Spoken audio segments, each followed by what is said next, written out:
ककरौली वालों का मैं दिल की गहराइयों से शुक्रिया अदा करना चाहती हूँ कि इस कदीमी मजलिस में आपने मुझे मेहमाने खुसूसी के तौर पर यहाँ पर बुलाया। दिल की गहराई से आप सभी का शुक्रिया अदा करना चाहती हूँ। आज के दिन की बहुत बड़ी अहमियत है। आज अयाम अज़ा का आखिरी दिन है और आज ही के दिन हजरत इमाम हुसैन का लुटा हुआ काफिला मदीना पहुंचा था और उस दिन की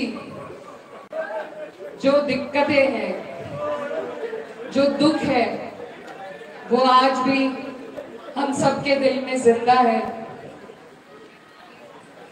हजरत इमाम हुसैन ने जो शहादत दी, जो कुर्बानी दी, वो हक और इंसाफ की लड़ाई में दी। आप लोग 150 साल से मजलिस करके उनकी यादों को, उनकी शहादत को जो जिंदा रख रहे हैं, ये बहुत बड़ी बात है। हमारे सभी भाई यहाँ पर मौजूद हैं और इस रिवायत को आप लोगों ने ककरौली की विरासत और शान के रूप में तब्दील किया है, ये बहुत बड़ी बात है। मुझे डॉक्टर साहब ने बताया कि वो इस मजलिस के मुतवल्ली हैं, लेकिन इंतजाम पूरा गांव करता है। आपने इस मजलिस को अपनी विरासत के रूप में 150 साल तक बनाकर रखा और मुझे उम्मीद है कि आगे भी आप इसी तरीके से इस मजलिस को कायम रखेंगे।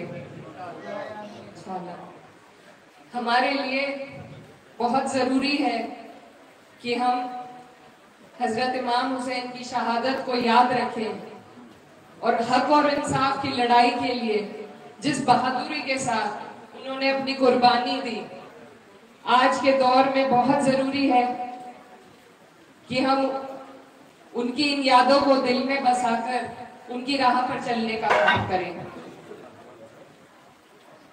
उन्होंने जंग के उसूलों पर उस वक्त बात करी थी।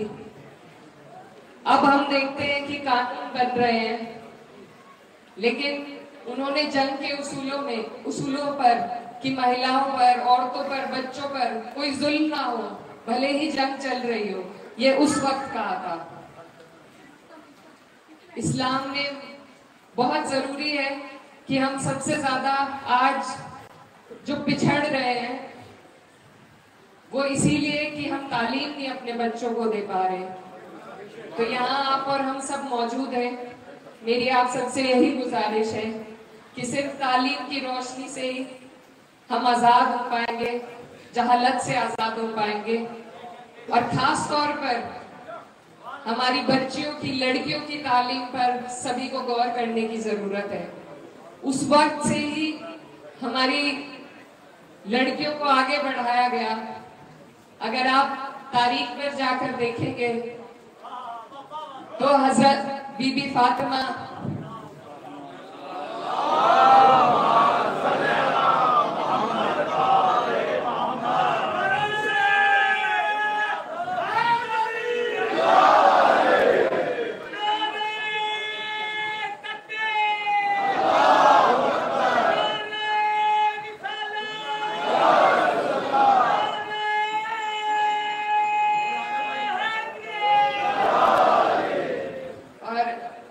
बीबी ज़ैनब ने उस वक्त ही लड़कियों की तालीम और उन्होंने तकरीर तक करने की उनको इजाजत थी। तो उसी दस्तूर को आज आपको और हमें आगे ले जाना है।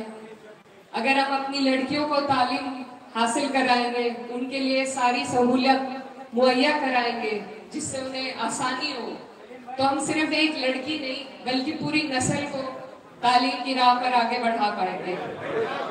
मैं भी आपकी बेटी हूँ और सिर्फ तालीम की ही ताकत है जिसके बलबूते आज मैं यहाँ आपके सामने खड़ी हूँ। मेरी आप सबसे यही गुजारिश है कि हम अपने कौम के लिए अगर कुछ कर सकते हैं तो सबसे ज्यादा दीनी तालीम के साथ साथ दुनियाई तालीम में अपने बच्चों को आगे बढ़ाकर उन्हें इस काबिल बनाकर कि फिर वो अपनी कौम के लिए कुछ कर सके। तो ये कुर्बानी आपको और हमें मिलकर देनी है। हमारे बड़ों ने हमारे लिए जो कुर्बानी दी, उसका नतीजा है आज आप और हम इकट्ठे यहाँ पर खड़े हैं। अब हम सबका फर्ज है कि हम सब इस राह में कुर्बानी दें कि हम अपने बच्चों को, अपनी लड़कियों को आला से आला तालीम हासिल कराएं, ताकि वो भी दिखा सके कि इस्लाम असल में हम आजाद हो पाएंगे, जहालत से आजाद हो पाएंगे। और खास तौर पर हमारी बच्चियों की, लड़कियों की तालीम पर सभी को गौर करने की जरूरत है। उस वक्त से ही हमारी लड़कियों को आगे बढ़ाया गया। अगर आप तारीख पर जाकर देखेंगे तो हजरत बीबी फातिमा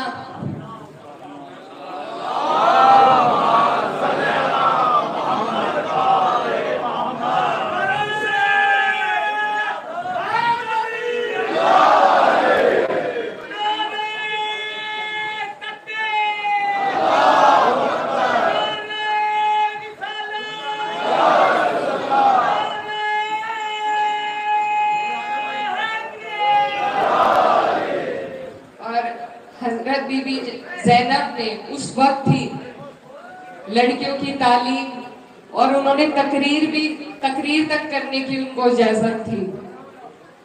तो उसी दस्तूर को आज आपको और हमें आगे ले जाना है। अगर हम अपनी लड़कियों को तालीम हासिल कराएंगे, उनके लिए सारी सहूलियत मुहैया कराएंगे जिससे उन्हें आसानी हो, तो हम सिर्फ एक लड़की नहीं बल्कि पूरी नस्ल को तालीम की राह पर आगे बढ़ा पाएंगे।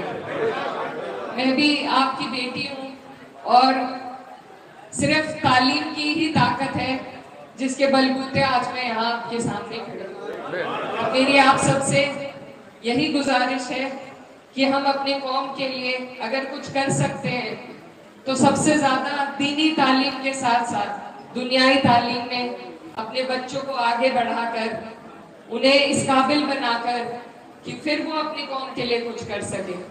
तो ये कुर्बानी आपको और हमें मिलकर देनी है। हमारे बड़ों ने हमारे लिए जो कुर्बानी दी, उसका नतीजा है आज आप और हम इकट्ठे यहाँ पर खड़े हैं।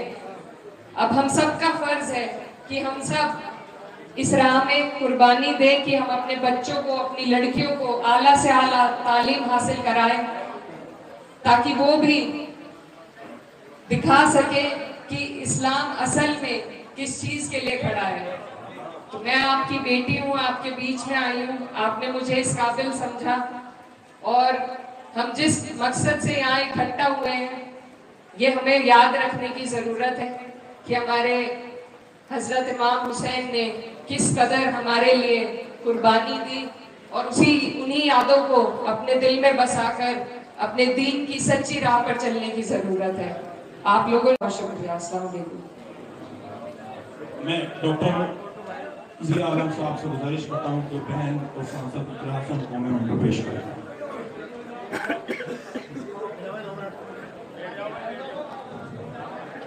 इस वक्त 4 मिसरे जनाब इकरा हसन साहिबा की खिदमत में पेश करूँगा जो फिरबदी हो गए हैं। आप भी समाज समझाइए कि इकरा हसन के आने से कैसी बहार है, इकरा हसन के आने से कैसी बहार है, गुलशन महक रहा है, फजा खुशगवार है। ये है दुआ ज़िया की उरूज इनको हो अता, ये है दुआ ज़िया की उरूज इनको हो अता, इन पर नज़ूले रहमते परवरदिगार है, इन पर नज़ूले रहमते परवरदिगार है। ये मोमेंटो पेश करना चाह रहा हूँ। डॉक्टर साहब MP जनाब साहिबा इकरार हसन को मोमेंटो पेश कर रहे हैं।